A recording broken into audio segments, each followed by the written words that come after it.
And gentlemen, here we are, guitar Q&A live stream number 14. Thank you for your patience. We're starting a little bit later than usual today. Everything is good here, just running late.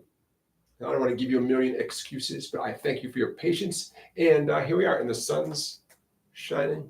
So things could be worse. Got a lot to talk to you about. I can't wait for your questions.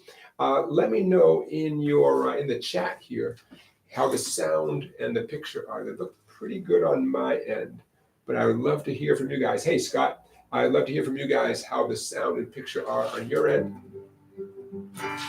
because I want to get started.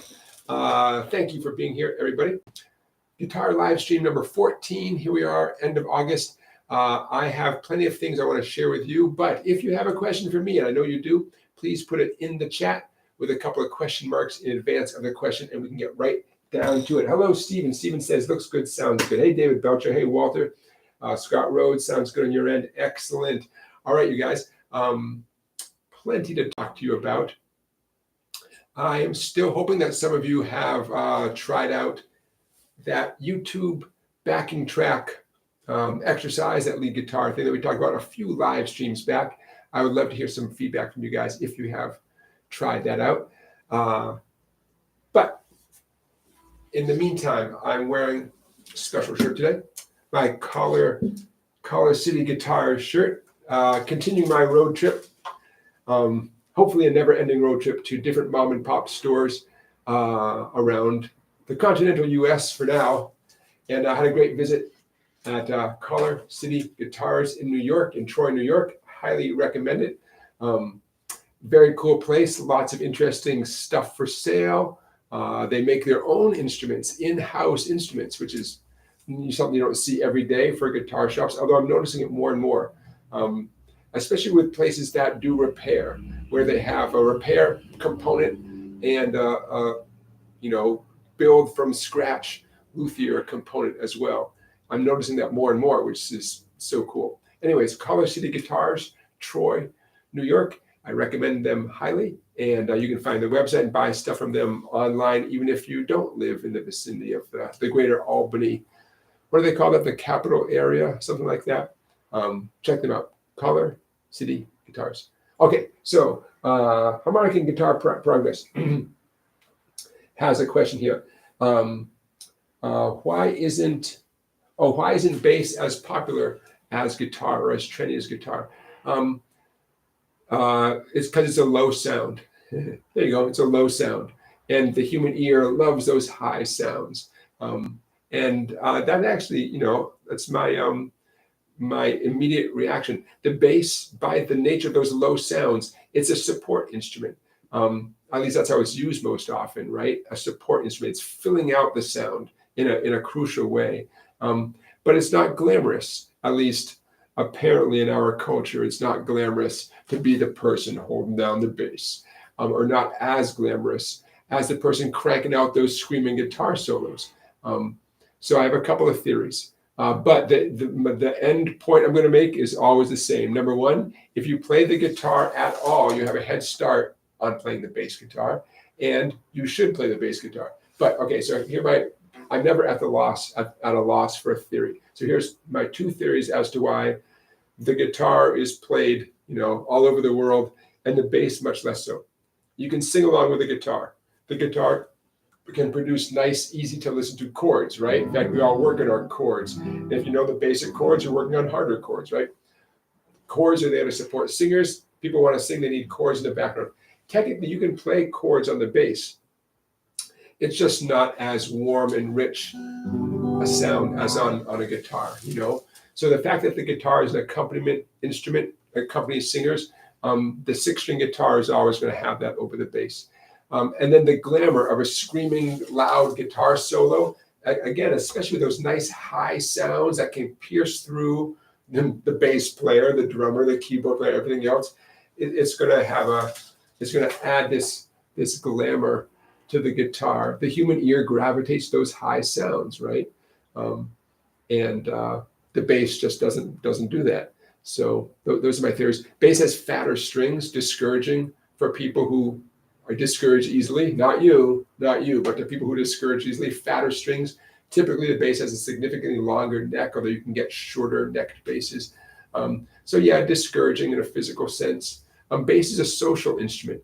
No matter how good you get at the bass, you really need other people to fit in with. You need other people to have everything make sense. Your instrument makes sense in an ensemble context. The guitar makes a lot of sense just sitting in a chair playing the guitar, right? You have this type of complete sound. The range of notes from high to low is very appealing to the human ear. Okay, see, I'm never at a loss for a big theory or a couple of theories. So, hey, Candy. Hey, Harrison from Edmond, Oklahoma. Hey, Cecile. So, harmonic and guitar progress, those are my theories as to why the bass is just never going to occupy the stratosphere, so to speak, that the guitar does. But every band needs a bass player, and the best bands have the best bass players. I had an experience one time going to see some friends playing in a bluegrass band at a bar in Chicago, and everyone was there but the bass player. And they were cooking right along, acoustic guitar, banjo, mandolin, some nice harmonies, some nice bluegrass sounds, right? The bass player shows up in the middle of a song, gets out his bass, and this was the moment. I didn't know what a cool moment was going to be. As soon as the bass player started in, everything changed profoundly. And I thought, there it is. I mean, yes, I knew intellectually that bass, plays a role in a band. Oh man, he hit the first 2 or 3 notes, and oh yeah, it was picking metaphors. The glue that held everything together. It was I don't know, man. It doesn't need a metaphor. It's the bass. It's the bass player. And but my point is, I go back to that moment when I realized that's why you need a bass in a band. They sounded okay without him. I mean, they were playing the song, they were cooking right along, and it was a game changer when the bass joined in. It's like that warm feeling when you get that blanket over you and nothing's sticking out of the blanket, no cold elbows or anything. You get the blanket over you just right, and you're good to go. You're ready to fall asleep. As long as the blanket's like that, you can fall asleep happily. Oh, such a good feeling. Yeah. Candy says her first instrument was the bass. Well, I hope you still have it. I hope you still got it somewhere.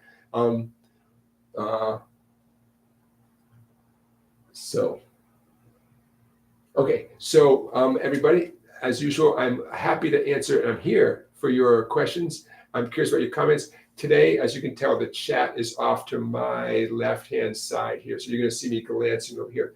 A little bit of a changed background. To solve Wi-Fi problems this week, I'm back in a different room where I can plug directly into the Wi-Fi. We'll see how it goes.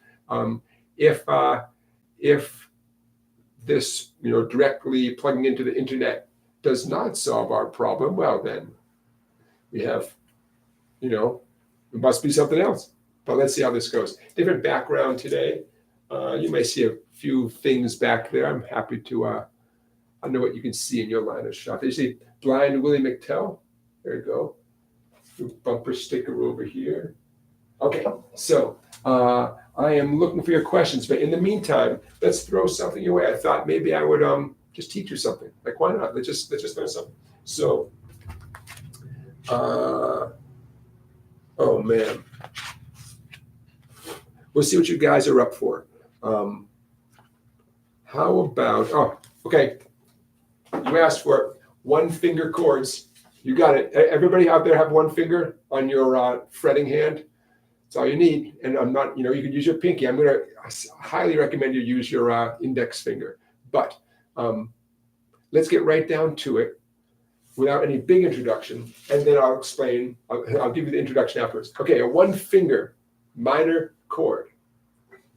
5-5-5 on the 3 treble strings. How's that sound? Okay, 5-5-5. Root note on the skinny first E string happens to be the note A, so 5-5-5 is an A minor chord. Okay, now I'm going to explain this in a minute, but let's just do it for a second. A minor, 3 skinny strings. Minor chords are also a type of triads, right? A triad, meaning a 3-note chord. A minor chord is a type of a triad. That's why you only need 3 strings. You only need 1 finger. Don't do this with 3 fingers. That defeats the point, okay? Defeats the purpose. 1 finger. 5, 5, 5. A minor, 7, 7, 7, B minor, 8, 8, 8, C minor. Get the idea? Everywhere you go, it's going to be some kind of minor chord alphabetically. Although keep in mind, the musical alphabet is a little bit different than your ABCs. You remember your ABCs, right? Way back when. The musical alphabet is slightly different. We'll get to that in a minute. But the bottom line is, anytime you ever have to play any minor chord ever, just a regular straight minor chord, I'm not talking about a minor 7, minor 9, blah, blah, blah, blah, just a minor chord. You have the option of playing it with one finger on the 3 treble strings. The root note, the note that names the minor chord, in this particular case, the root note is found on the skinny first string, skinny first E string. Okay? 3, 3, 3, G minor. Now, bear with me. If you're zoning out, now's the time to zone back in again. 1, 1, 1, F minor, get ready. And 0, 0, 0, E minor. And you should have already known that. You know why? Because when you play an E minor chord, the 3 skinny strings are open, right?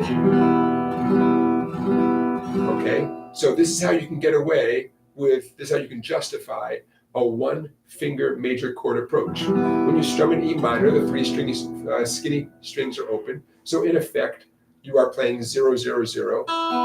Those are 3 different notes, the E string, the B string, and the G string, right? E, B, and G. There's your triad, there's your minor triad.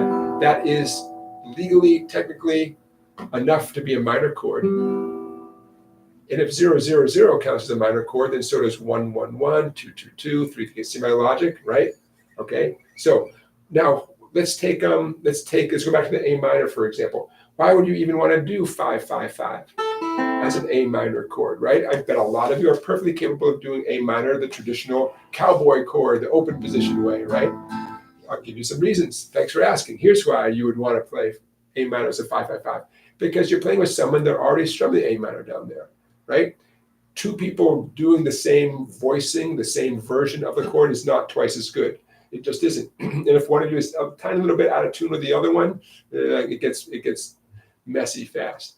Of course, you always want to be in tune with your neighbor, but 5, 5, 5, an alternative way of playing a minor chord. You're actually doing less work since it's only one finger. By the way, your thumb, pointing straight up towards the ceiling. By the way, just to be totally clear, my thumb is completely extended, meaning there's no knuckle on my thumb that's bending in any way, okay? So lots of times I hear myself say, thumb pointing up to the ceiling.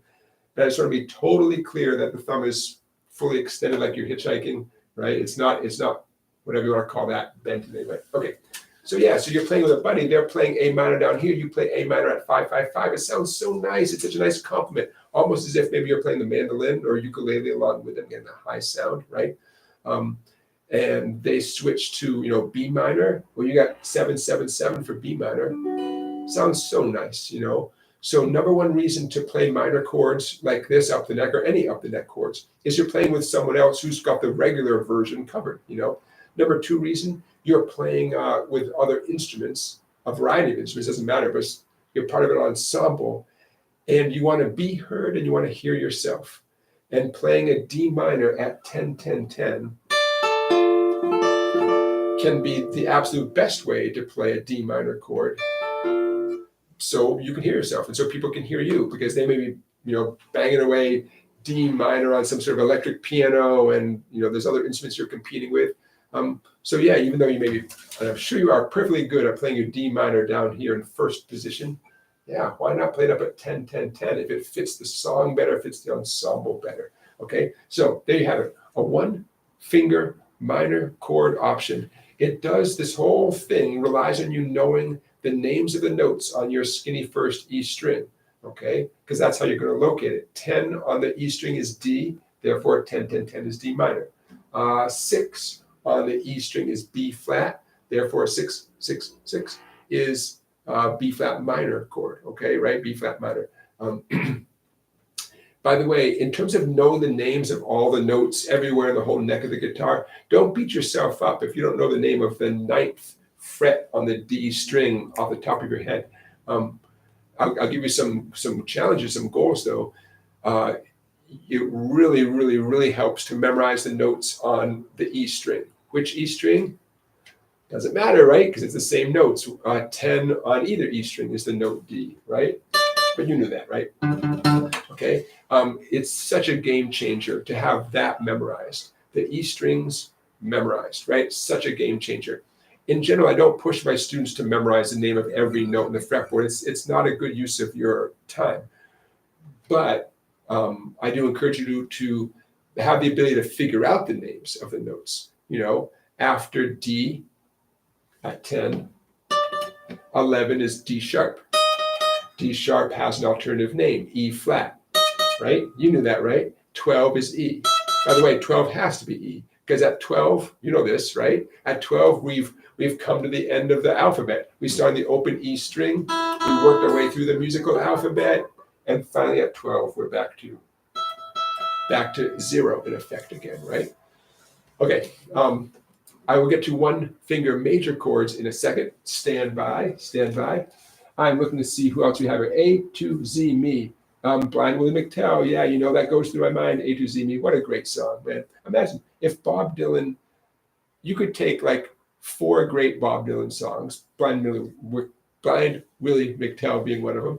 And I mean, if those are the only 4 songs we ever heard from the guy, just some random guy from Minnesota who wrote some great songs. Imagine if like some random songwriter had written, you know, and you guys can fill in the blanks, you Bob Dylan fans, you know, but that's all we knew about the guy. He just wrote those 4 great songs. It'd be mind blowing. Like, who is this guy? You know, what a great song. And hey, to be fair, Mark Knopfler's, you guys know I'm a fan of his too. His guitar playing on Blind Willie McTell is pretty tasteful, really tasteful, especially because I'm guessing they didn't rehearse the song extensively. So he's really following Bob Dylan's piano playing and the vocal, and he's just winging it. And maybe he went back and overdubbed a part. But I wouldn't be surprised if that was recorded live and Mark Knopfler just had to use all his musical intuition to hang right in there and make the chord changes, you know, however idiosyncratically Bob Dylan made the chord changes. But I really like his performance on there too. Okay, Stephen bought himself a Boss pedal this week. Very fun, the DS1. I'm a fan of Boss pedals, but you know what? Everyone likes Boss pedals. Scott Rhodes got a fuzz pedal today. Charlie Beagle, welcome. Charlie Beagle, you're gonna head over to Color City. Go for it. Hey, by the way, I did a little search as to why Troy, New York is known as Color City, and I learned something. So I encourage you to Google it and say, why is Troy, New York nicknamed Color City? Pretty cool. Cecile says she learned some bass first. She can slap and hammer galore. Or Cecile, what are you doing with us, man? Go get a gig and make some real money as a bass player, man. You know, that's what I would do if I were you. No, I'm glad you're here, Cecile. But you know, keep playing that bass, man. Everyone, if you have a bass, grab it once in a while. If you don't have a bass, think about it. You know, a lot of fun. Having the bass can open you up to lots of things. You know, of course, the social aspect, which is probably the number one. As soon as people find out you own a bass, or that you understand the concept of a bass, or that they find out you have heard of what a bass is, they will ask you to be in their band. But secondly, hey, how about those of you who are interested in some home recording? You know, adding in bass lines. And what about, you know, writing a song with the bass line first, coming up with a cool bass line, writing a song around the bass line. You know, you're gonna, I bet you anything, you will write your song differently with the bass line as your foundation and the chords coming later. You know, why not? Why not? And basses don't have to be expensive. I will say this, more than ever, because the bass has heavier, fatter strings, and your left hand, if you're a righty, your fretting hand, your left hand is going to get a pretty good workout playing the bass. More than ever, you want to make sure the bass is set up to be as easy to play as possible. And well, if you buy it from any decent music store, they should have it ready to go, or they should quickly make it ready to go when they see your hard-earned money on the table. But if you buy it and it's not the string action is not perfect, you'll pay the price a little bit. So it's worth spending a little extra money to get it set up by a real pro. You know what I love? I would love I'd love a database, and this must exist, right?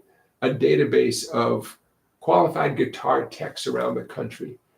And we all can just access that database. I mean, I guess Google is the next best thing, right? You type in your name and guitar repair, your name and your town's name, guitar tech, luthier, I don't know.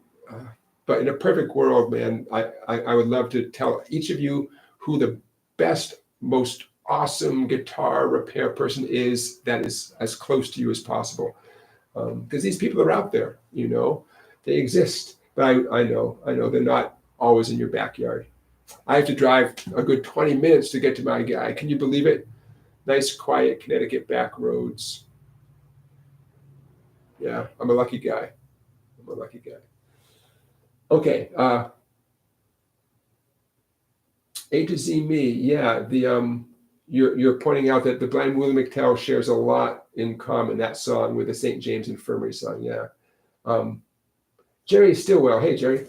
Jerry is saying, can I make some more suggestions about pedals on acoustic guitars? Well, I don't have anything specific, but once your acoustic guitar is plugged in, it in effect is an electric guitar with a certain type of sound at its heart, but you now have an electrified instrument. So in terms of specific pedals that might work well with an acoustic guitar, I don't. Some things come to mind though. Like I said, never at a loss for to say something. I can see a chorus pedal, the chorus effect sounding really nice with acoustic guitar. Creating this nice chiming, ringing kind of harmonic effect. A chorus pedal, yeah, I can imagine. That would be my gut reaction. But having a delay pedal where you hit a note, boom, boom, and then it echoes back that same note, that same phrase multiple times. I mean, that's just plain fun on any guitar, because it multiplies what you're playing, right? And such a cool sound. So those are two that come to mind: a chorus pedal, a delay pedal. I mean, you can always get a distortion or kind of a fuzz or overdrive pedal for acoustic, but if that's the sound you're going for, then you might as well just get an electric guitar, But those are the ones that come to mind. And looping pedals. My wife has reminded me many times that I should do a looping class as part of our live stream. So I have a sweet looping pedal that is so much fun and paid for itself very quickly. And I've used it quite a bit. And it's just, so sometime I'll do a little class here within the live stream on how I use a looping device. The one I have is a good 15 years old, give or take. The technology, I'm guessing, has not, I mean, they all share the same idea, right? You turn it on as you're playing something. Bam, you turn it on right, you step on it right as you play a phrase. And exactly as you're about to repeat the phrase, you step on it again. You've now created a loop that's going to loop for 5 seconds, 30 seconds, whatever. And then you play on top of it. At its simplest, that's what it is, But depending on the model you have, you can loop upon loop upon loop, so that you can end up sounding like 6 guitar players playing simultaneously. It's a very cool device. So yes, that's something, a looping pedal I recommend for anybody on any electrified instrument. But it's, you open up a can of worms. As opposed to pedals, you step on them, you get a sound, you adjust it, life is good. The looping thing, it's alive, right? It's alive. But I do recommend it. Hey, P. Callie, watching from Australia. All right. You, at the moment, I think you are the furthest away from us here in Connecticut. Hey, P. Callie. Hope to visit someday. I just have to find a way to take a trip anywhere on the planet and break even. and because I can find a way to deduct.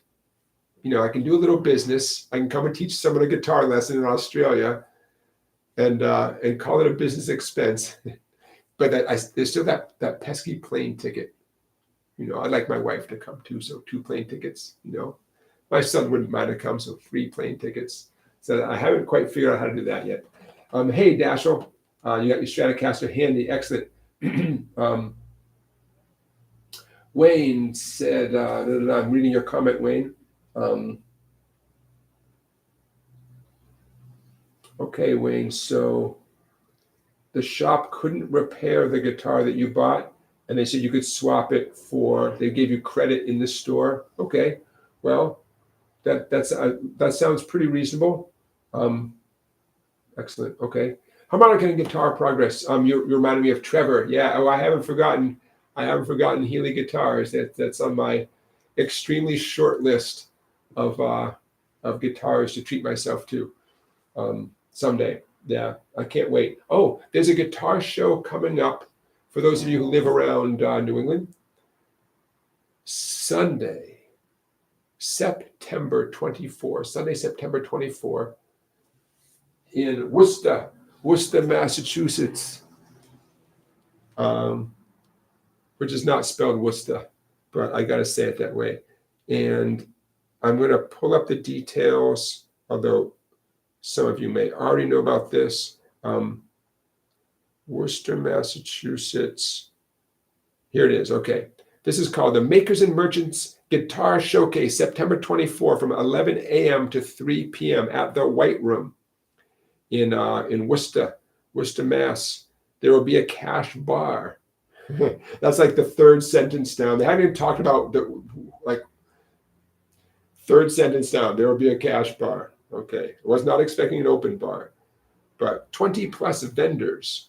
Nice. Okay. So if those of you are so inclined, if you live anywhere near Worcester, Massachusetts, September 24th, that's a Sunday, 11 to 3 p.m., and I just might be there. And if I am going to be there, I'll let you guys know way ahead of time. If you want to find out about things like that I try to make time for in my life, please follow me on Instagram or Facebook. Just do a search for Songbike, SONGBIKE, Songbike. And that's how I let folks like you know when I go and do stuff such as this guitar show. Oh, so my point, I did have a point. I'm hoping that Trevor from Healy Guitars just might be there. It's not too far away from his shop in Western Mass. So I hope he'll be there. Candy, thank you for the super chat, which is my reminder. Ding, ding, ding, ding. That's my reminder that you guys, I appreciate your support. I appreciate you being here. If you would like to make a contribution, you can do so through the super chat feature at the bottom of the live chat. Is that $sign? And I thank you in advance.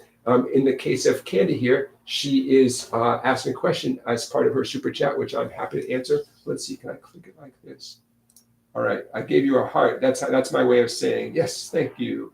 Okay, so Candy, you asked a great point. So yeah, bar chord basics and bar chord tweaks. I feel like we haven't talked enough about bar chords here in this live stream over the past 13 episodes. So if I did mention it, maybe I probably didn't mention too much.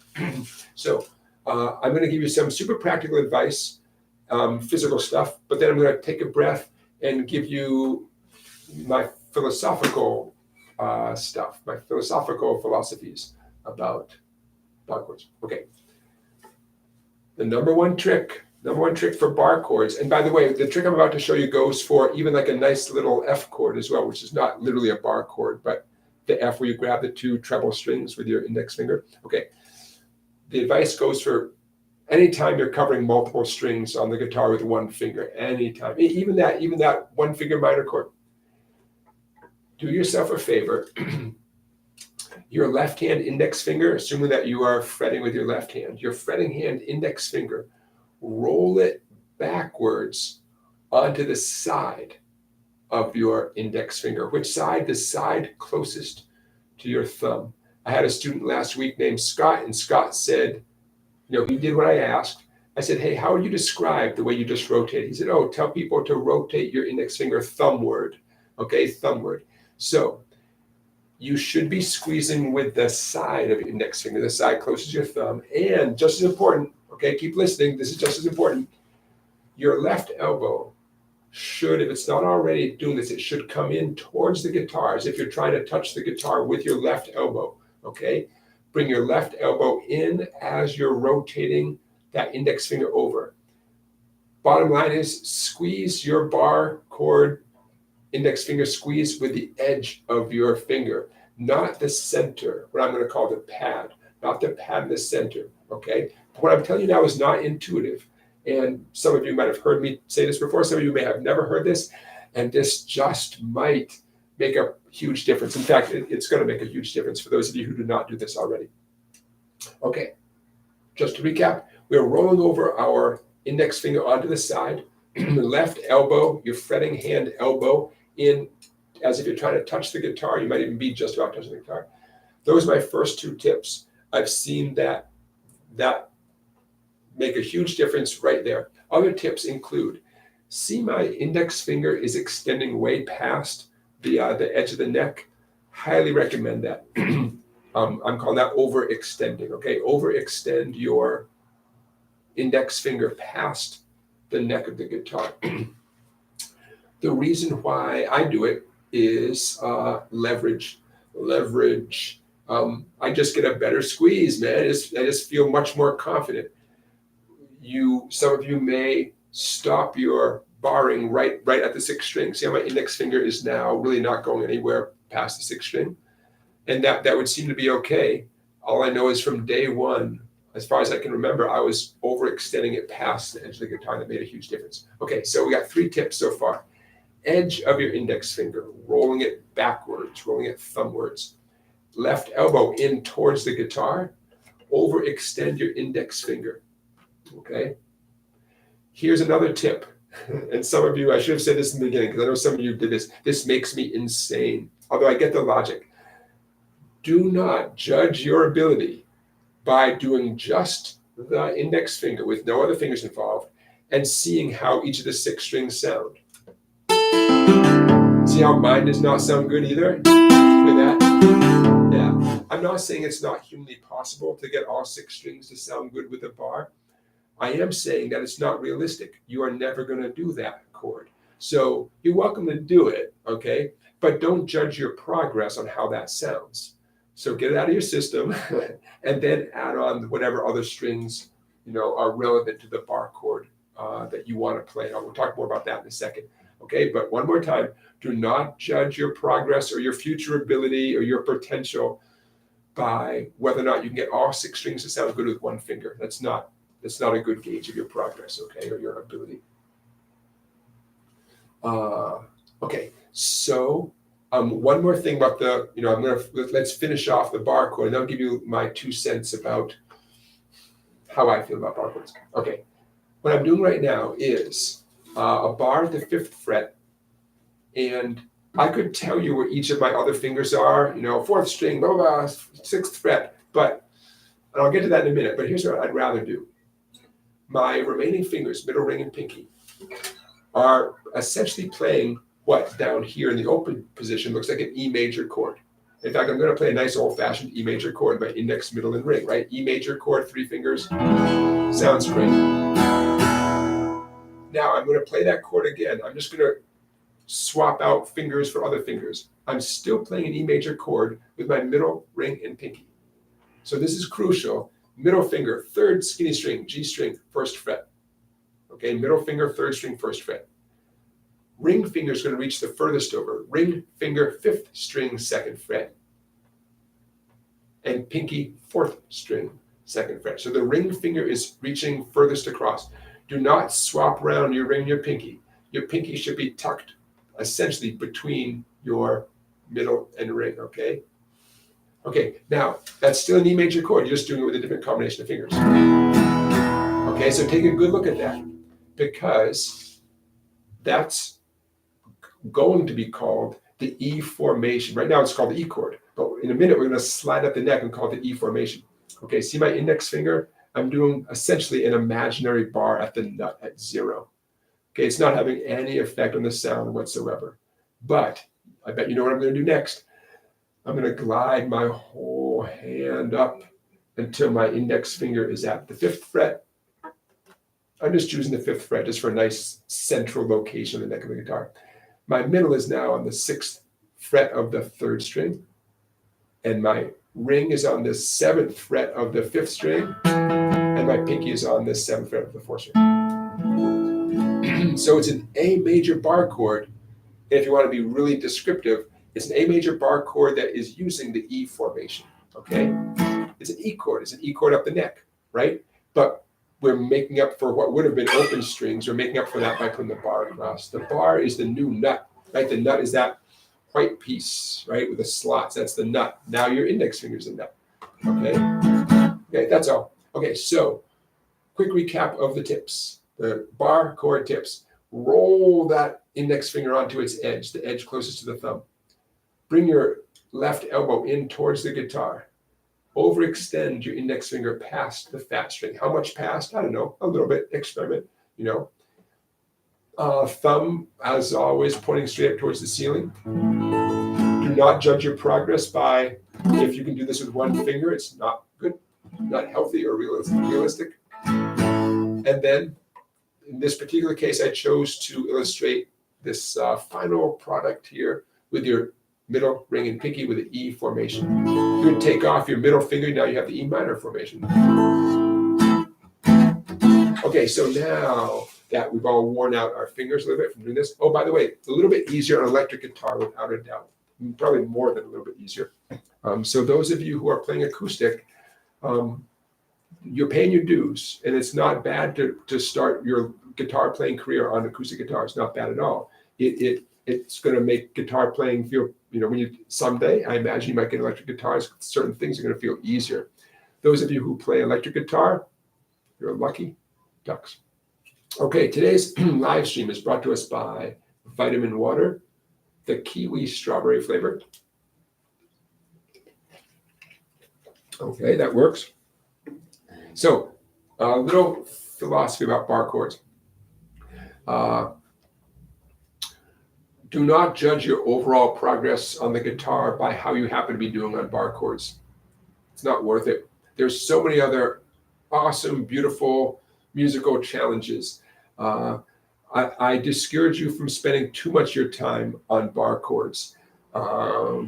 Just there's so many other things, the important things, that you should be spending an equal amount of time on. So if you have 30 minutes to practice, find 3 things, the bar chords and 2 other things, you know.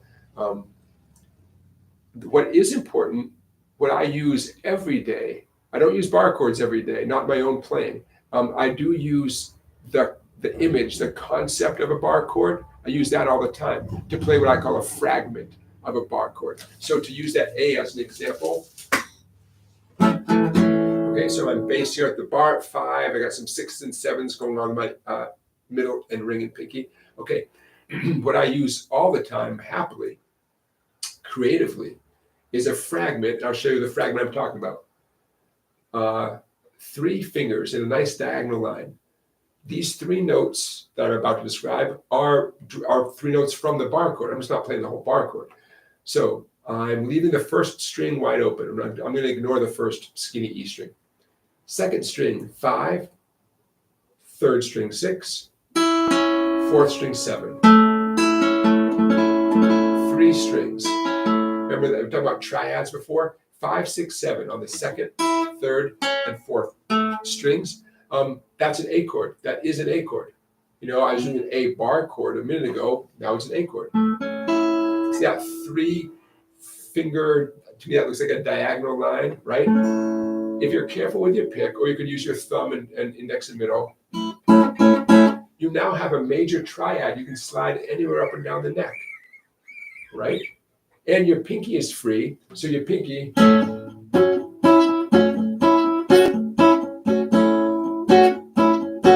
pinky's free to put in some embellishments. What I'm doing right there, I will put it in the description when I do the live stream, but it's a cool sound, right? Let me teach it to you.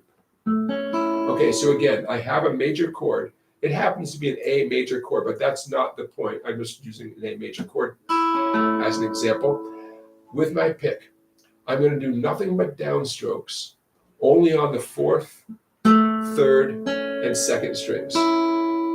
So with no fancy stuff from the pinky, it's going to sound like this. I'm going to move the mic for a second. Hopefully this won't sound too crazy on your end.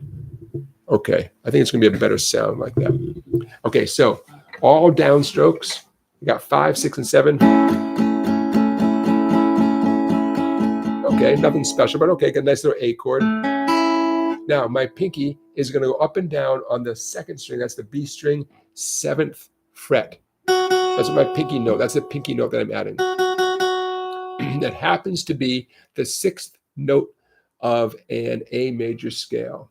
I'm going to strum twice without the pinky and twice with the pinky.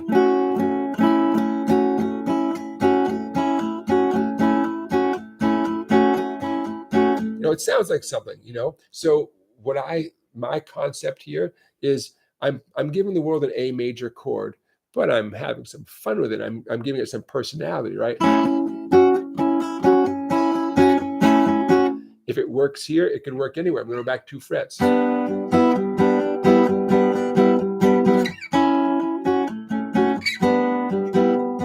Right? This is something you take anywhere, right? How did this conversation start, you ask? Talk about an A major bar chord. Well, what I just did, I can't do it with the A major bar chord because, well, number one, my pinky can't leave. My pinky is doing a job, right? You know, with this little fragment of a bar chord, yeah, man, I can have some fun. It's easier. It's nice and musical. It's not stressful, you know. So that is an example of how I'm glad I know how to play bar chords.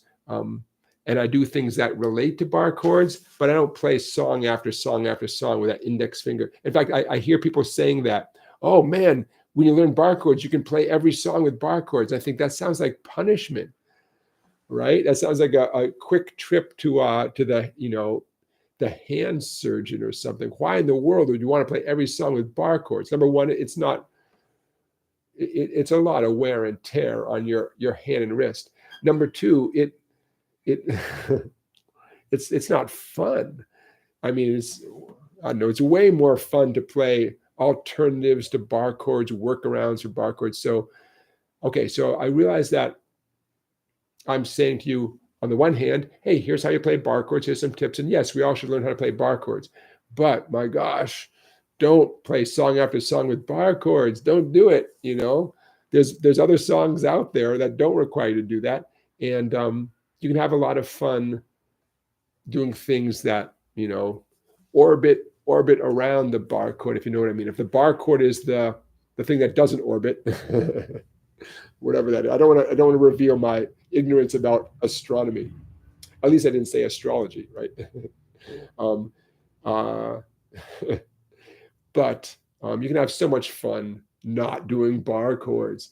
I was going to say one more thing. Oh, in principle, I get how someone who knows major bar chords up and down the neck and minor bar chords up and down the neck, I get in principle how that person feels like, wow, any chord, any song that's full of major and minor bar chords, I'm now ready to play those songs. I mean, I'm good to go. There's by the way, there's 7th chord versions of bar chords. So I get that principle. I just encourage everyone to get that out of their system and you know, learn a whole bunch of other stuff, including stuff that's so much easier than bar chords, but so much, I don't want to say it's more valuable, but equally valuable. Okay. Thanks for listening to me talk out of both sides of my mouth, sort of. Okay, my friends, let's see who's here.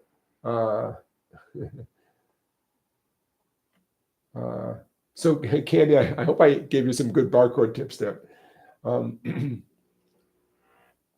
Harmonic and Guitar Progress asks, do I think this whole thing about artificially aging a guitar, relicing guitar, feels the same as real vintage? People seem to be obsessed over this. Yeah, and you know, you guys have heard me talk a lot about this whole relicing business. I'm of two minds.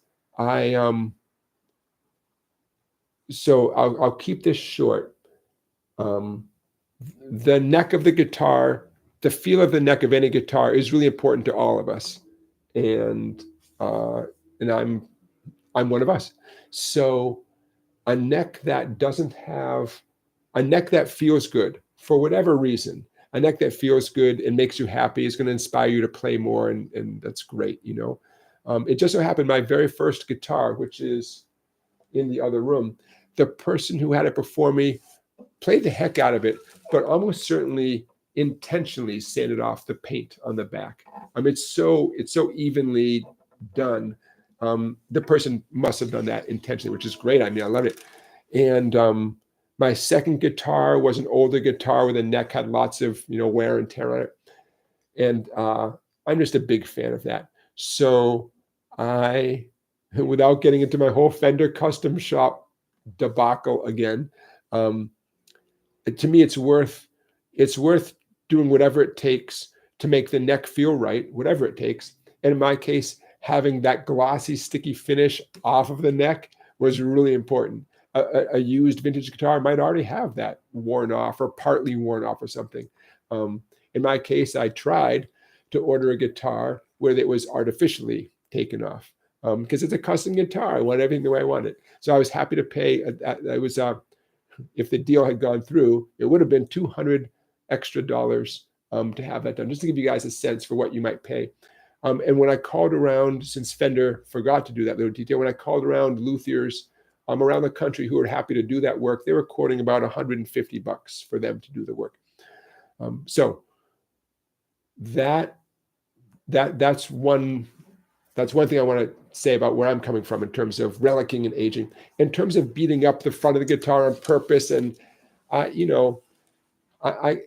see so many guitars that look so cool. They look like a well-worn pair of jeans that I'm kind of getting worn down.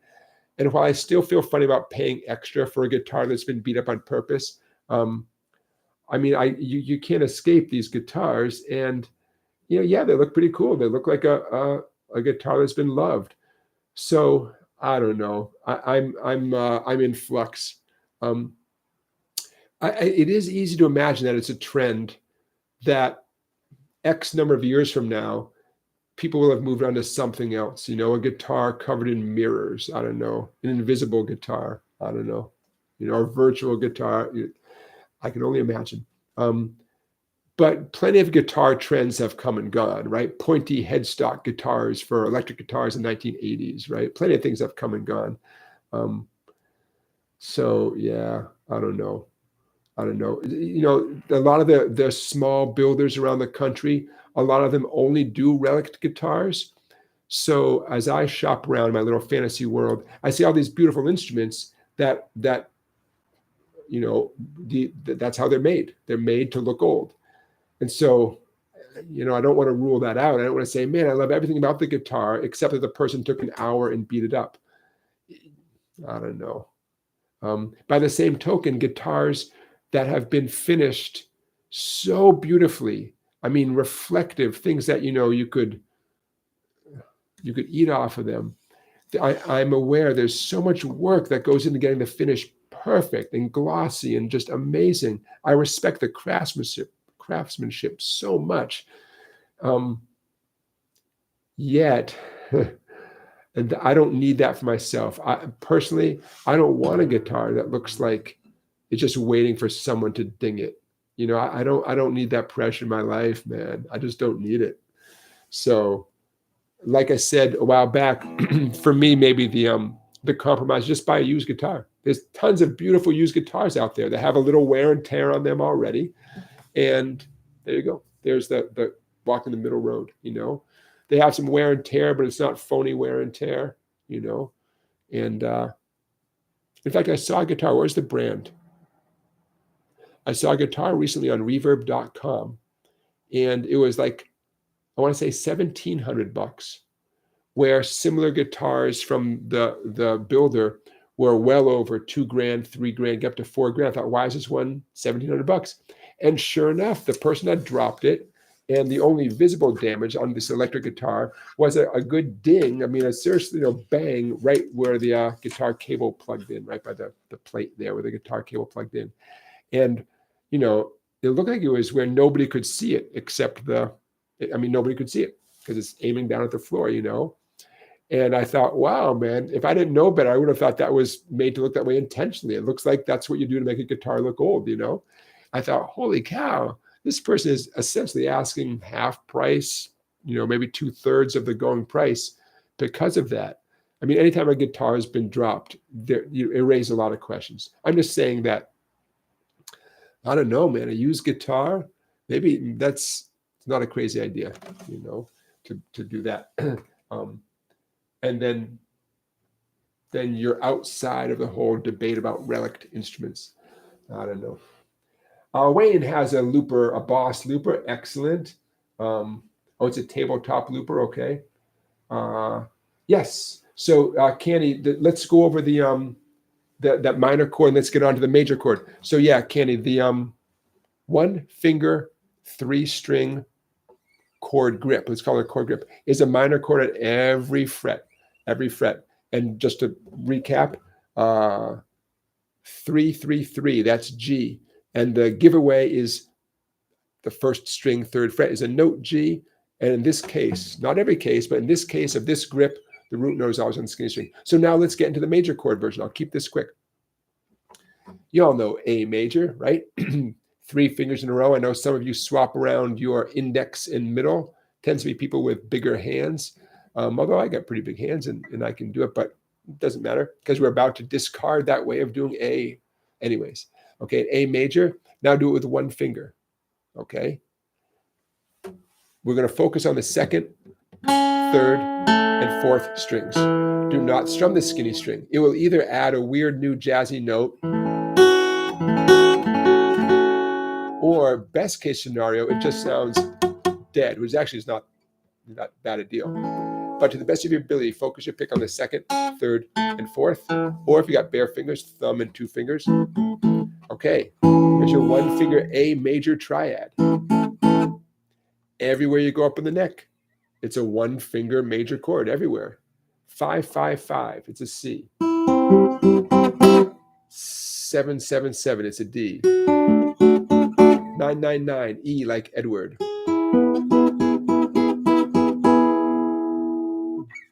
12, 12, 12, G like gnome.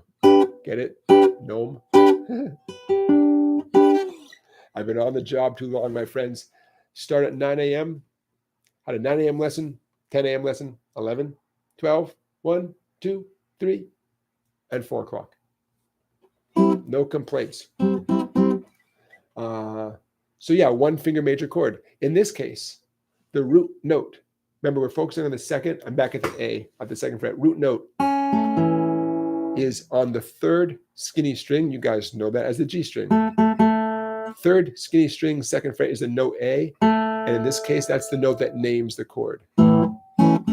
A, B, oh, and look how many fingers are free here, right? 3 fingers just waiting for something to do. And major chords get embellished a lot more than minor chords do. Good old Keith Richards does this all the time. Long story short, this is a huge part of Keith Richards' style. A 1 finger major chord and then adding in other fingers. If you want an example of Keith Richards doing this, Brown Sugar.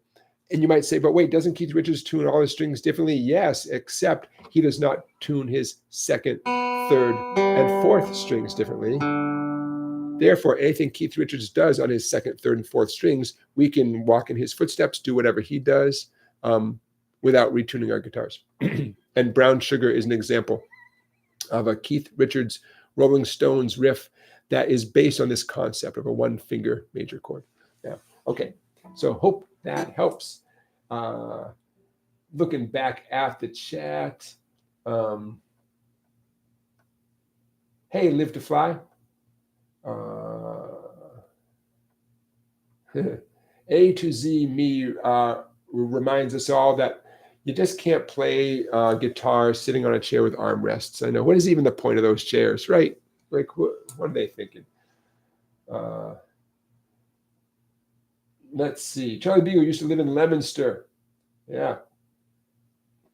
Wayne, this is a bold statement, Wayne. Wayne is saying Jimi Hendrix didn't play bar chords. I don't know. I don't know. Yeah, I'm not. Dasher Green is countering there. Don't know. CLS creates, are bar chords easier or different on electric guitar? Easier, easier. The concept is the same, but yeah, easier. Um, I'm just scrolling to see who else is here. Okay, okay. Remember, folks, if you have a question for me personally, put a few question marks before the question. Scott is saying, with relicing a guitar, aren't you missing the natural aging of the wood? Woods change character over time. Um, yep, acoustic guitar. I think what you're talking about is more obvious on acoustic guitar. Acoustic guitars, for sure, sound different over time, 100%. I think there's a lot of debate about whether an electric guitar, if number one, how much the wood changes over time, but number two, how profoundly that affects the tone. I think there's some debate about that. So yeah, relic'ed acoustic guitars. No, I don't think anyone feels too great about relic'ed acoustic guitars. I don't. That's a little rough. I mean, except maybe the back of the neck, maybe, maybe. But I don't know. That's to my knowledge, I've never seen a professionally relic'ed new acoustic guitar. There's one for you. Somebody Google that. Hey, Joseph from California. So Scott, just to finish, I don't think electric guitar, I'm talking about a typical solid body, thick, or not particularly thick, but typical, solid body guitar. I don't think I mean, some people might even argue regardless of the fact of the natural aging versus not natural aging, getting some of that nitrocellulose finish or polyurethane finish off of the guitar, that you could argue that has a good effect on the tone, letting the wood breathe and vibrate. I don't know.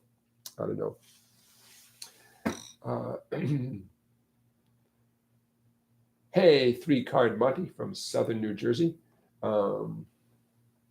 Okay. Hey, Val. Val has just got SG with a Fender Super Champ. My first electric guitar in 60 years. Val, beautiful. Excellent. Yep.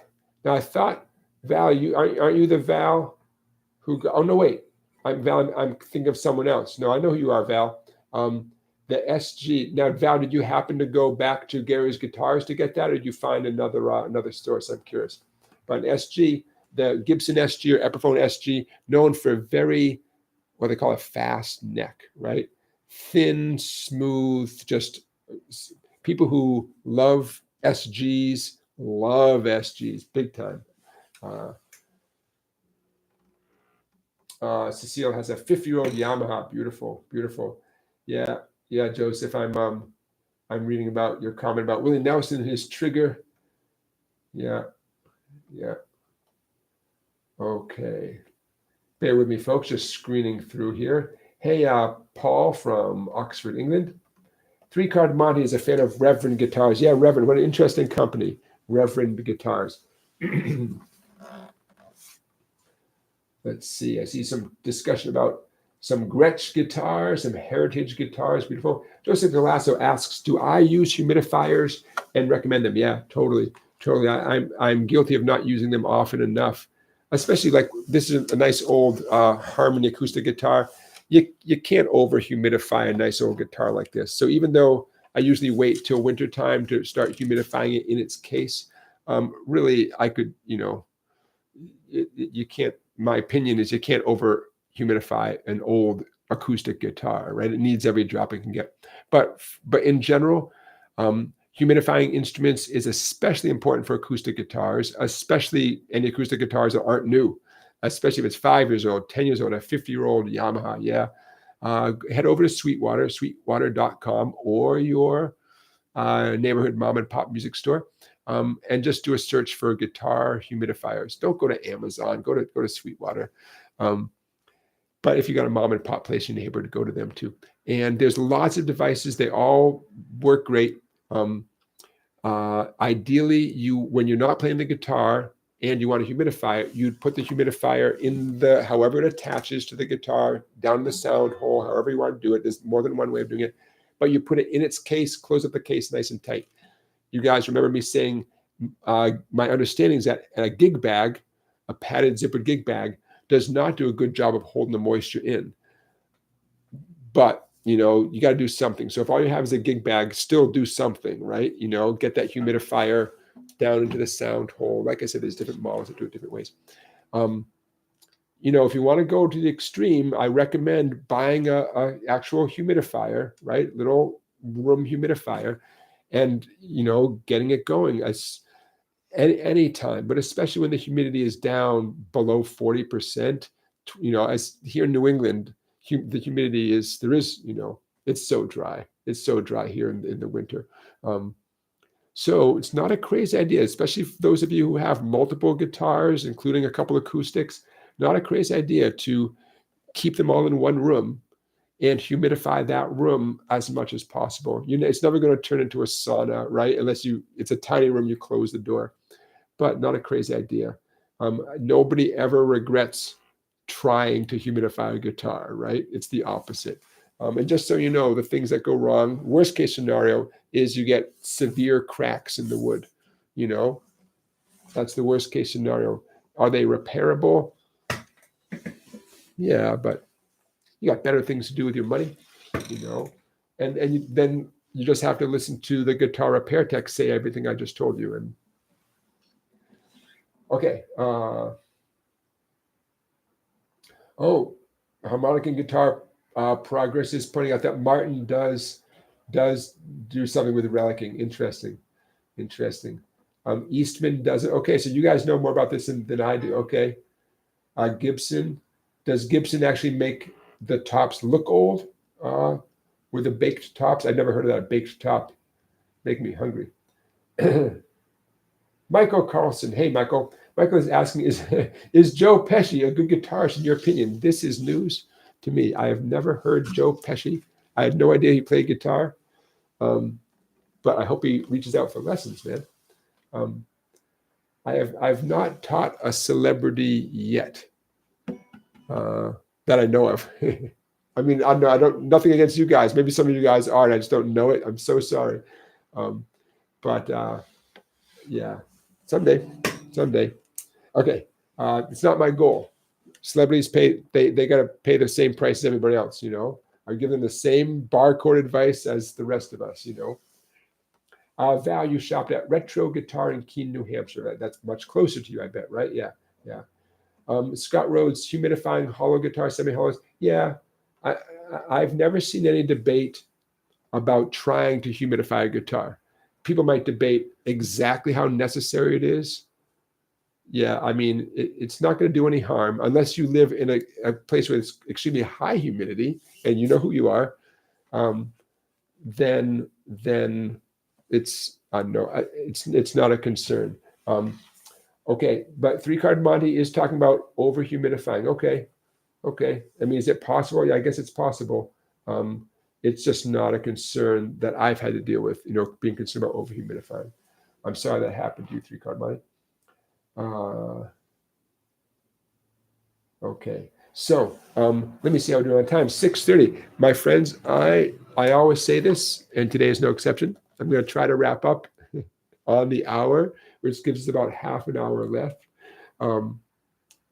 So before I forget, thank you for being here today. I want to remind you about the super chat at the bottom of the screen. I appreciate your donations. Dropped my son off at college this weekend, and he's going to have a ball. I mean, it's a great fit. I'm so happy for him, and I never thought I could pay for a kid's tuition as a guitar teacher, and I still don't. That hasn't changed. We'll find out together, So yes, somebody confirmed this rumor about Joe Pesci being a guitar player. I mean, I shouldn't be too surprised because everybody plays the guitar. What I'm always curious about is when people are pretty darn good guitar players. I mean, some people, they can really play the guitar. I mean, they know what they're doing, you know. Sean Penn was in that movie where he played the guitar. He played a American jazz guitar player, Moon. It had Moon in the title, I believe. Somebody will remember this. And Sean Penn in the movie, I think Sean Penn clearly knew how to play the guitar. We weren't hearing what he was doing. He might have been miming or might have been playing something other than exactly what we were hearing. But as far as I could tell, we weren't hearing whatever he was doing. But I've watched a lot of people's hands in my life, and he looked extremely comfortable playing the guitar. So I'm going to go with the fact that Sean Penn probably is a decent guitar player. Johnny Depp, what was that movie? Chocolat. Johnny Depp played guitar in that, and perfectly good guitar player, man. Hey, Bob, thank you for your super chat. I really appreciate that.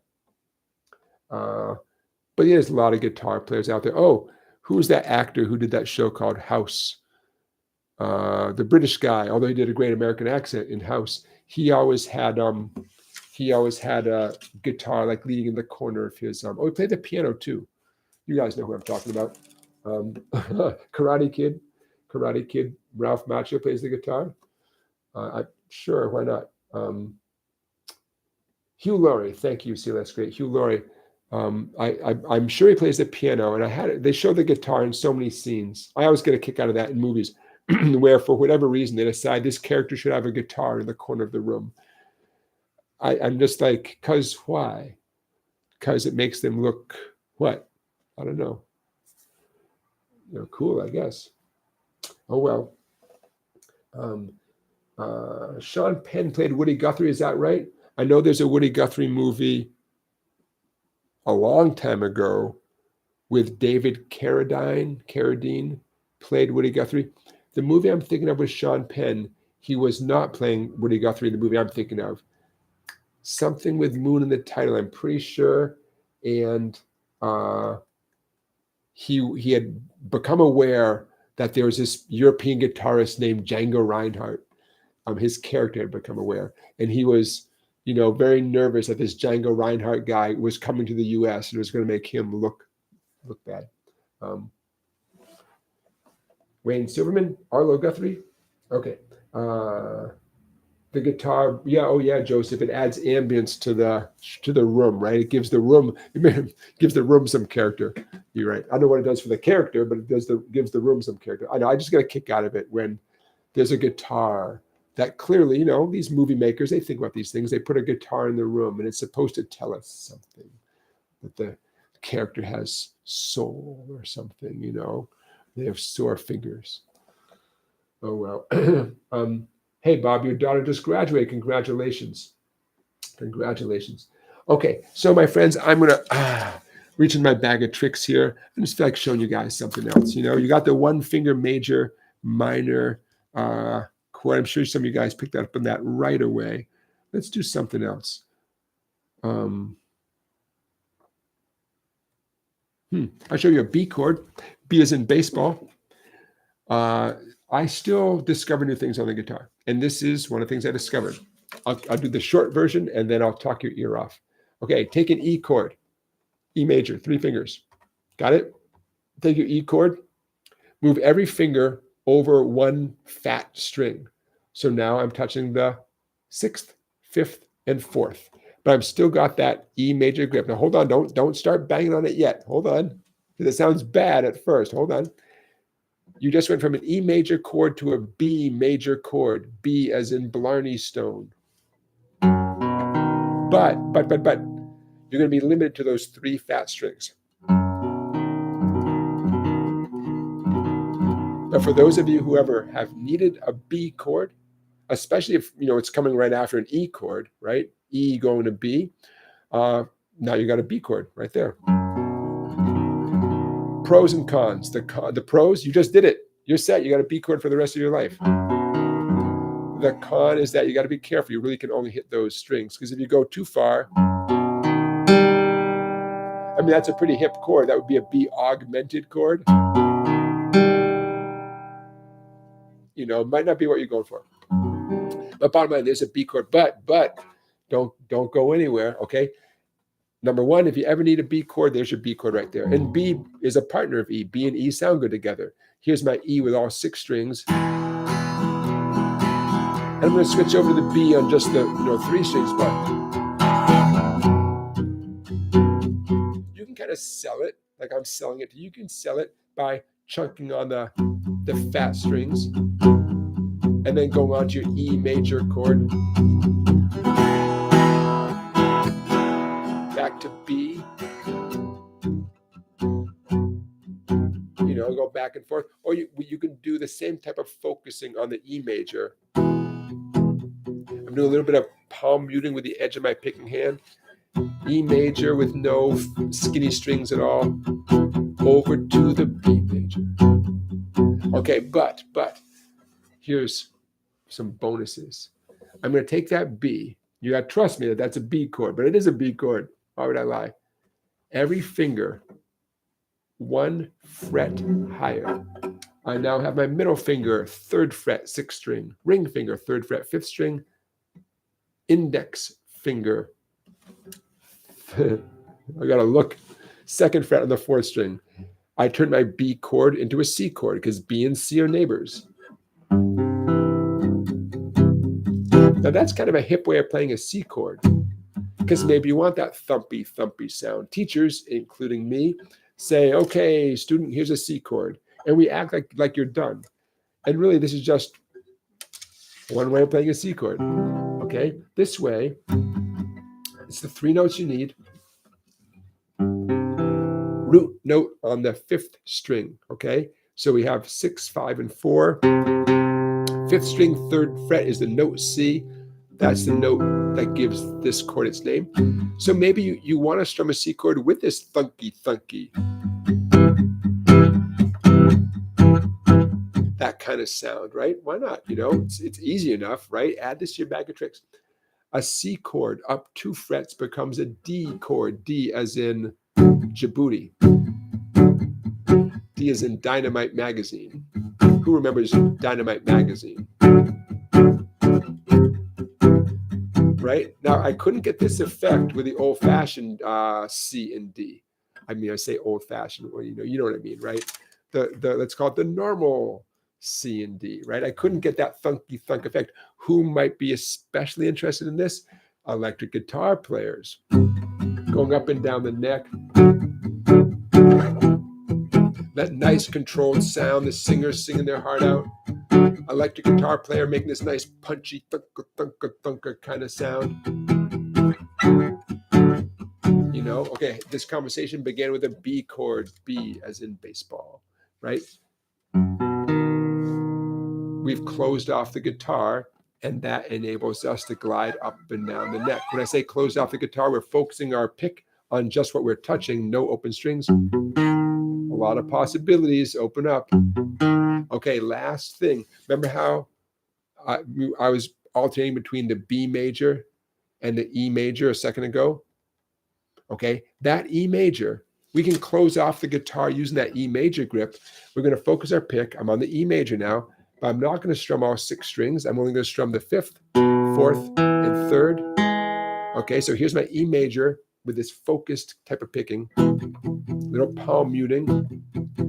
Well, if that's E major, up 1 fret is F major. E and F are neighbors. And if that's F major, remember we had C major a second ago? Look at this. F. I'm going to move each finger over 1 fatter string back to that C, which is right next to the F. So I'm going to describe this in a second. Right now, I'm going to zip my lip and just play C to F.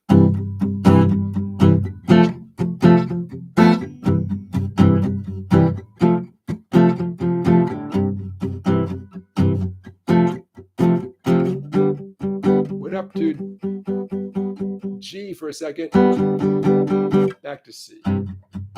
Okay, so there's a different approach, right? I'm going to tell you what I did in a second, but I think some of you picked up on it already. But the big picture, for most of us who really enjoy popular music in general, you're never going to escape chords like C, F, and G. What's going to happen as you make progress on the guitar, you're going to find out new ways of playing C, F, and G, new embellishments on C, F, and G, and that's a great goal. How many ways can you play the C major triad up and down the neck? Okay, so I'm going to run you through the C, F, G real quick. My C, by the way, these are all going to have the same formation, you could say, as that E major chord, right? Okay, my C major chord, C as in Charlie Beagle, 6th string, 3rd fret, middle finger, 5th string, 3rd fret, ring finger, 4th string, 2nd fret, index. There's my C. Every finger is going to drop down one skinny string. My middle finger is now 5th string, 3rd fret. Ring finger, 4th string, 3rd fret. Index finger, 3rd string, 2nd fret. That's an F major triad. Take your F major triad, same strings, just glide it up the same strings. And what was an F major triad is now a G major triad. You got a new way to play CFG, right? How cool is that? I love stuff like that. I began this conversation by saying I still discover new things on the guitar. It was not that long ago. It was in the 2000, well, I don't know, probably in the last 5 years that I thought, wait a minute, there's a B chord waiting for me right there. How did I never notice that before? Just was not that long ago. You make these connections all the time. Little connections, things that once you make the connection, you can add it to your toolbox immediately, because a lot of times these things, these little light bulb moments or these little moments of progress, it's not a physical challenge that you overcame. I mean, there's plenty of those, right? But it's a concept. Oh, wow. Conceptually, I get it. And it's not asking too much of my fingertips. Wow. I had, my toolbox expanded, anytime you learn a new trick, I'm going to encourage you to begin having fun with it without necessarily waiting for some famous song to, validate that trick. Off the top of my head, I don't know any famous song that uses that B chord. Okay, well, until I find one, I'm going to have plenty of fun with it. I'm not going to wait around, For what it's worth, though, I made a video. You might have heard, I make videos for YouTube. I made a video called the B trick or the B major trick. And coincidentally, I had found out that good old song called Sweet Caroline, Neil Diamond, was in the key of B. And sure enough, I thought, wait a minute, I can play Sweet Caroline employing this B major chord thing. And I did. So check out that video on my YouTube channel. I believe it's called the B trick or the B major trick. And then the subtitle is something like How to Play Sweet Caroline. Let's look at. Hey, speaking of Neil Diamond, I want to say hi to my mom and dad who are often watching my live stream here. They're not guitar players, as far as I know. Little do I know, they spend 2 hours every Saturday working hard on whatever I'm talking about, and they stash the guitar when I come over and visit. You never know. But hi, mom and dad. So now you got a B chord, but you also have this concept, right? This concept. By the way, the notion of taking a small chord, a tight little formation like we just did, and moving around the neck, very much the way electric guitar players approach playing chords. Not exclusively electric guitar players, but it's something that I would go as far as to say you can't contribute fully as an electric rhythm guitar player without that concept, in your brain. Of course, acoustic guitar players can do it too. It is that acoustic guitars sound so good the more strings you include, right? And just in general, right, the more vibrations, that the guitar is allowed to do what it does best, right? Electric guitar, what it does best is this punchy kind of clarity, right? Whether it's heavy metal or jazz or whatever, it's this clarity that can cut right through the fog, cut right through what all those other instruments are doing. Makes you louder than the drummer. That's all we care about. Just be louder than the drummer, So these punchy little chords that you can glide up and down the neck and bang on them. For electric guitar players, they find those very useful, for sure. Okay, I'm turning my head back to the chat here. I want to make sure I say hellos.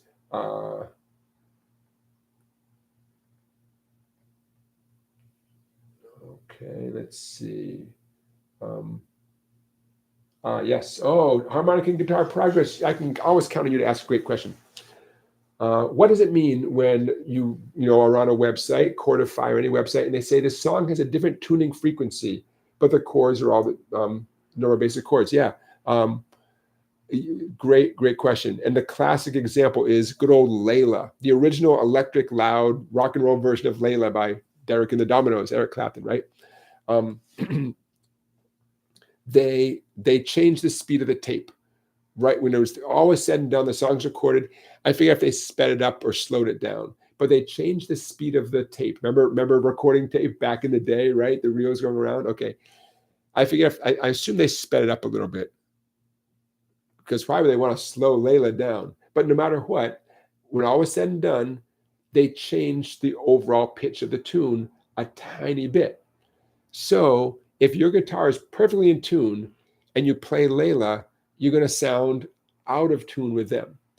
That's one of the main reasons why this phenomenon exists. Somebody at some point or at the very end of the process decided, hopefully intentionally decided, that the song should go a little bit faster, a little bit slower.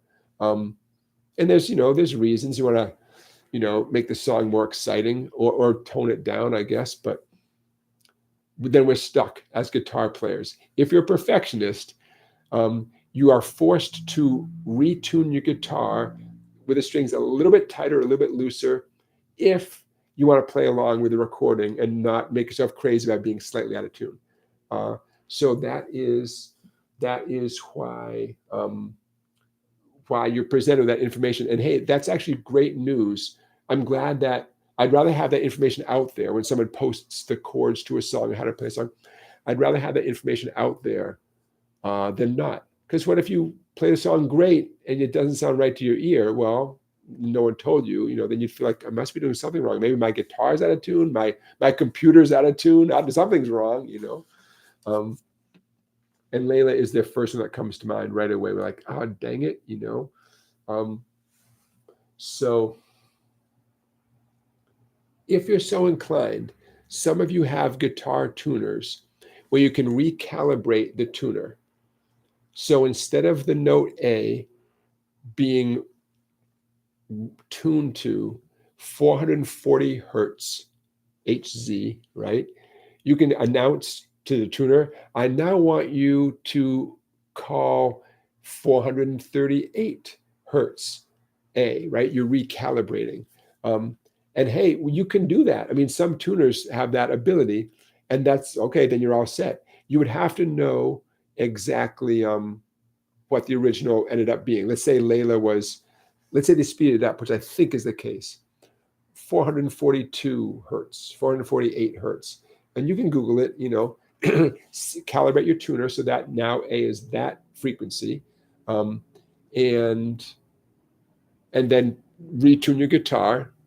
If it's higher than 440, you're going to be tightening each string a little bit. Lower than 440, you're going to be loosening it a little bit. Remember, anytime you loosen the strings, when you're tuning the guitar in any context, you want to loosen it down below the intended pitch and make your final move a tightening move, okay? The gears hold better that way. Here in this nice old harmony guitar, you can see those open, exposed gears.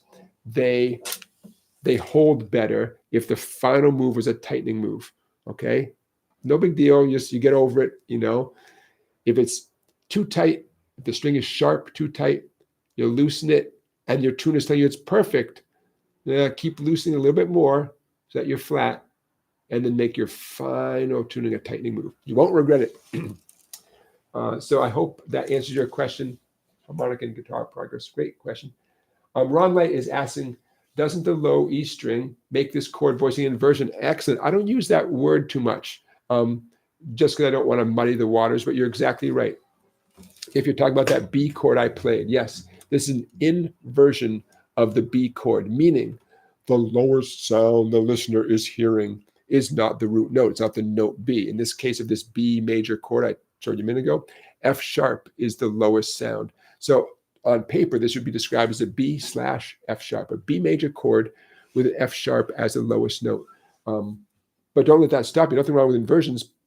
Inversions, you're going to ultimately, inversions show up plenty in songs.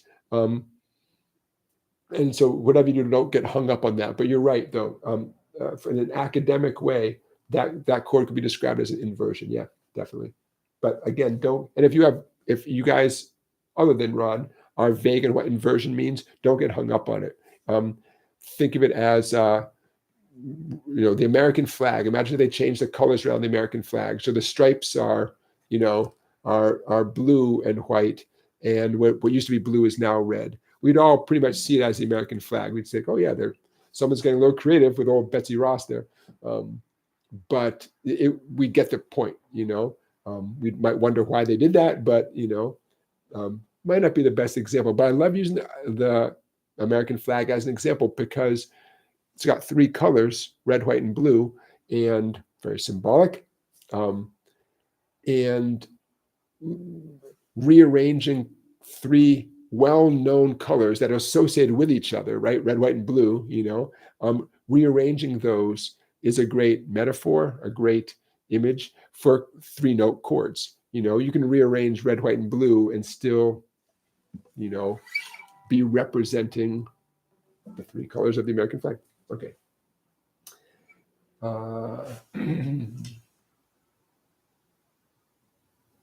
Scott, I'm glad you like that. Susan loves the shapes. Excellent. Charlie saw this in my Sweet Caroline lesson. Yeah. Okay, I'm scrolling down, folks. We got 10 minutes left. Let's make this happen. Cecile sending out a hello to my mom and dad. My mom and dad watch the live stream, but the chats don't show up. So they stream YouTube onto their TV. And I think it's not fair that they don't see the chats. In general, that's how I understand how I wish it weren't the case that if you're watching this, you're streaming it onto a television, the chats don't show up. If anyone knows how to rectify that, let me know and I'll tell my mom and dad. But mom and dad, Cecile says hello. Cecile from Montreal, right? Okay, I'm scrolling down. Yeah.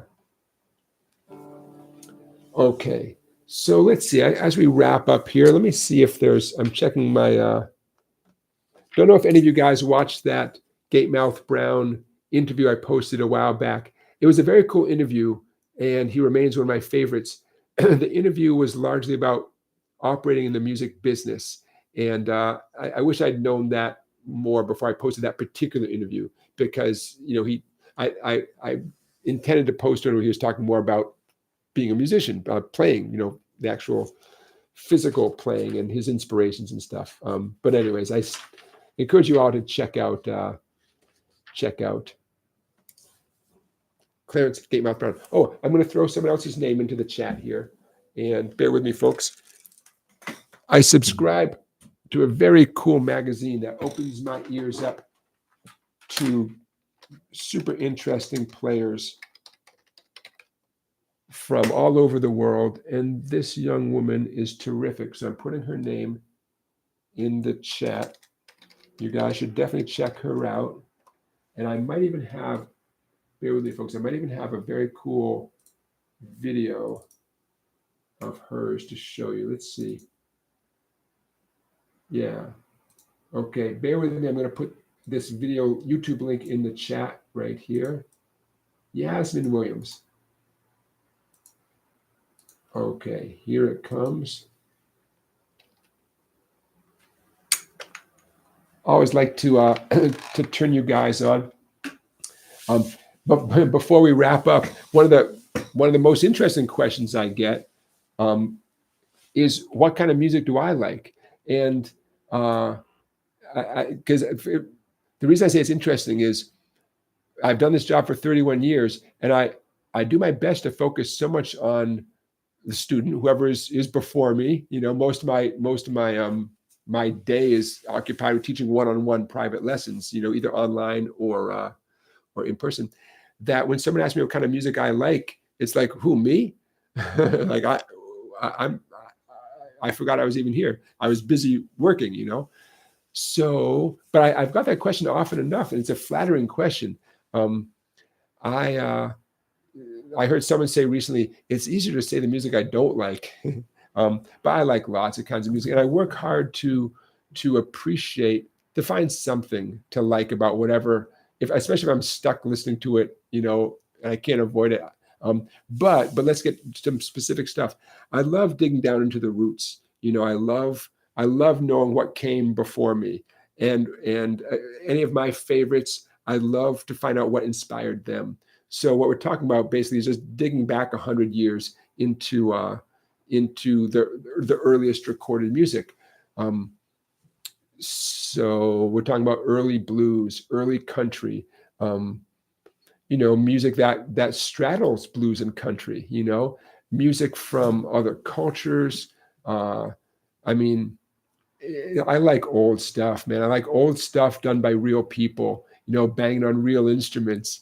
And I try to learn about as much of that as possible.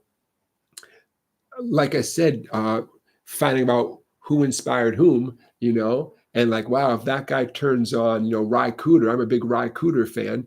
And if so-and-so inspired or moves Ry Cooder, well, then I want to hear that guy, And I can't imagine, well, to me, that seems totally logical to, just keep buying those records, man. Keep buying those records. And nowadays, the irony is it's so much of it is out there on Spotify. One of those, I bought some LP records one time at a record store. It was record collecting day. What do they call it? Record store day. So I'm going to go buy some vinyl records. And I bought some vinyl records.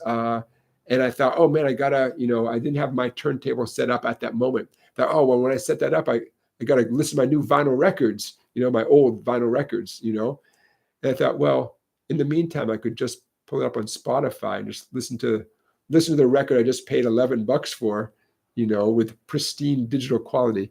So I had to kind of laugh. Of course, vinyl really does sound pretty amazing. But, sure is convenient to be able to listen to it on my phone anytime too. Anyways, so I like a lot of acoustic music. A lot of stuff. I mean, I could just name bands, but there's so many. There's so many. But just I've spent a lot of time digging back into the earliest roots of recorded music, and some of it I really love. Some of it it's not that I love it, but I feel a need to hear it. It's not that I listen to it every day, but I want to know. I want to know, how we got to where we are today. That is what motivates my own listening and record collecting. But I get a great magazine in the mail that I'm going to put the name of the magazine in the chat. It's published in the UK. Okay. Putting in the chat here, Songlines magazine. And it turns me on to, all the people all over the world. It's a world music magazine, a global music magazine. All this great stuff from all over the world that's happening right now by really talented people who I never would have heard of otherwise. And I'm bound and determined to never be that grumpy person who says, there's no good music nowadays. And because I don't want to be that guy. And knock on wood, I'm never going to be that guy. So it takes a little effort to scratch the surface and see what's out there. But wow, are there some impressive people just making beautiful, beautiful sounds all over the world. And I'm not just talking about someone who can play fast or someone who can play loud. Oh, that's great. I'm just talking about, music that people put their heart and soul into. A on acoustic and electric instruments all over the world, and music that reflects their culture. Oh, there's so much beautiful stuff. So anyways, any of you who are so inclined, that Songlines magazine has definitely opened up my eyes. Every month it comes with this. I get a cute little CD, right? I think I might be the only person on the planet that listens to CDs, but such a cool magazine. And it gets me away from what I might otherwise be listening to, and opens my ears to lots of other stuff. Of course, there's tons of Instagram pages and stuff out there in social media that do a great. Maybe someday I'll make a little list and I'll post that in the chat of different things that I find online where they post videos of performers, all different types of music all over the world. And I'm sure you guys are aware of some of these too. But my eyes get opened pretty much on a daily basis to very cool stuff that's going on out there. And having such a huge variety of stuff available to us, it broadens the definition of a good player or good music. I mean, it's so hard to compare any two musicians. It's hard enough to compare any two musicians. And by the time you hear 10 musicians all doing beautiful things, even just focus on guitar players, then at a certain point you realize, you know what, there's room for all of us, and it's all beautiful stuff, and we can be inspired by all these people. And that does a lot of good to getting rid of our preconceptions, such as, oh, I'm not fast enough, or my guitar isn't expensive enough, or whatever those little voices might be, bugging you with. Some of my favorite guitar players, I have no idea if they can play fast or not.